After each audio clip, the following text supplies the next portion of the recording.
Empires are usually remembered for their armies, their monuments, their kings. The Assyrian Empire was remembered for something darker: fear.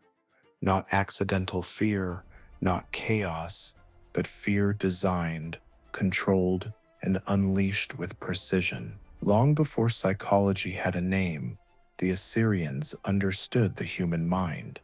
They knew a frightened enemy does not resist, a frightened city does not rebel, and a frightened population obeys without chains.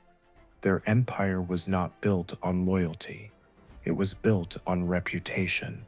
By the 9th century BCE, Assyria stood surrounded by hostile kingdoms and unstable borders.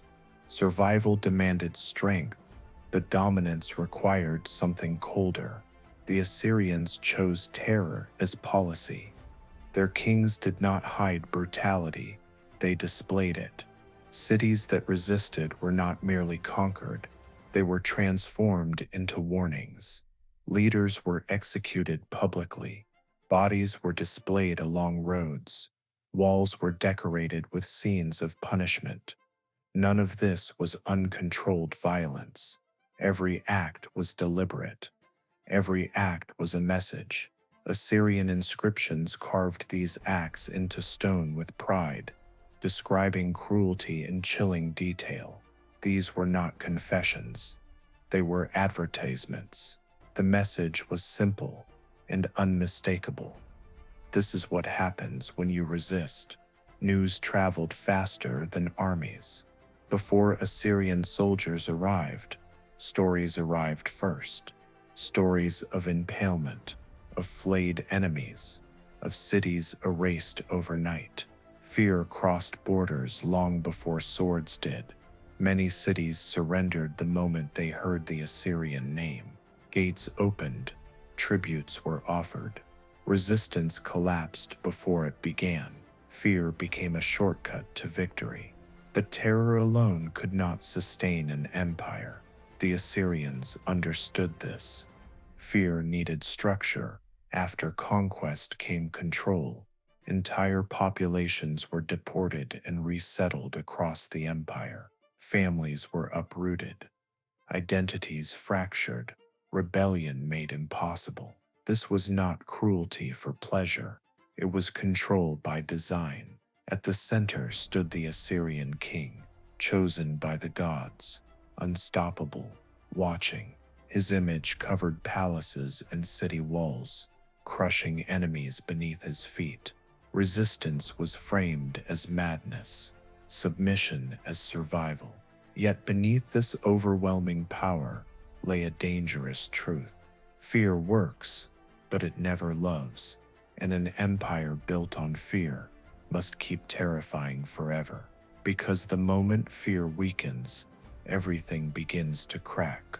Fear did not end after conquest. For the Assyrian Empire, it became daily life. Every city under Assyrian rule lived inside a system designed to prevent hope.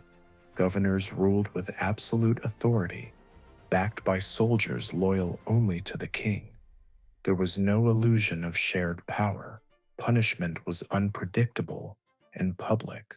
This randomness was intentional. When people cannot predict what triggers punishment, they police themselves.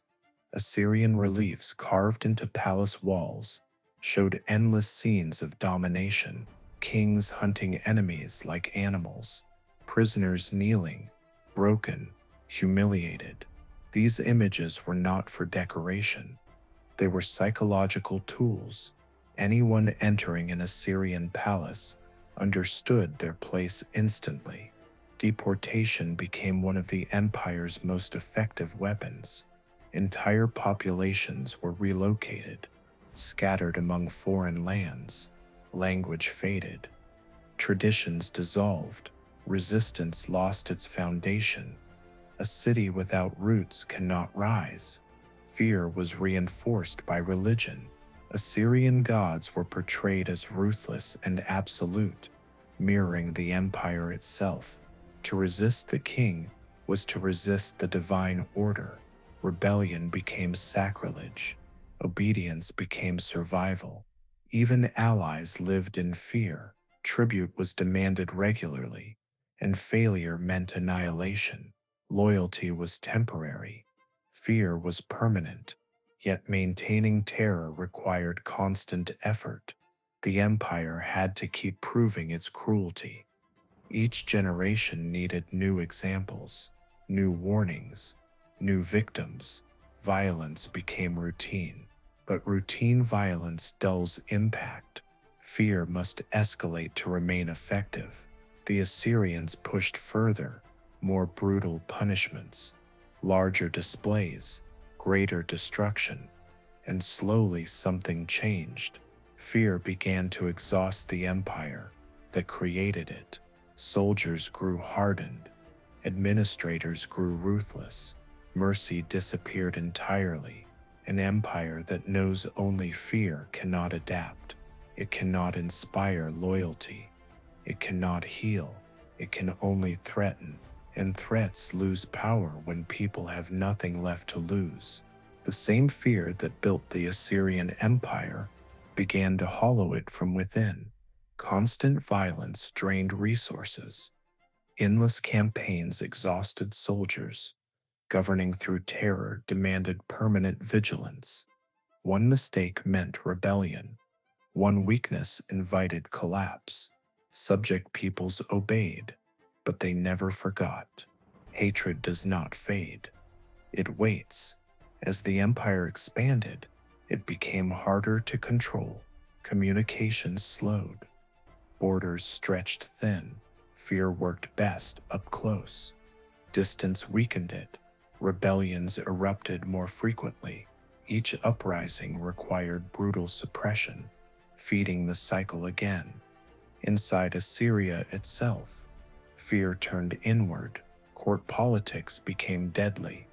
Kings distrusted their own officials. Brothers plotted against brothers. Assassination replaced succession. Stability vanished. The empire's reputation, once its greatest strength, became its greatest liability. Neighboring powers united against a common terror. The Medes and Babylonians did not fear Assyria. They studied it. They learned its methods, and they waited for weakness. That weakness arrived in the late 7th century BCE. Internal chaos, overextended armies, exhausted populations. The machine of fear began to fail.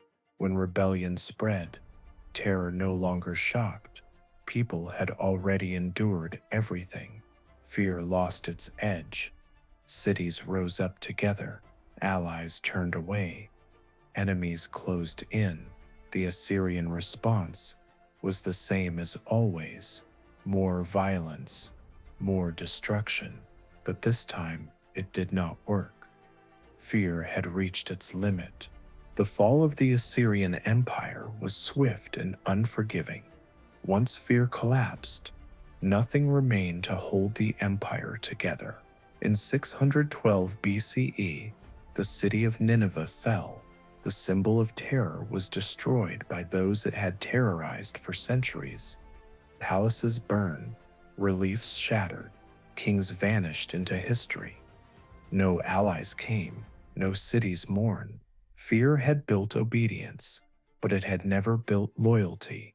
When Assyria fell, the world exhaled. The empire left no legacy of culture or unity, only warnings. The Assyrian story reveals a brutal truth about power. Fear is effective. Fear is fast. Fear conquers. But fear cannot last. An empire ruled by terror must keep escalating until escalation destroys it. The Assyrians mastered fear better than anyone before them, and that mastery became their downfall. Their empire did not fall because they were weak. It fell because they were too cruel to survive their own system. Fear built their world, and fear ended it.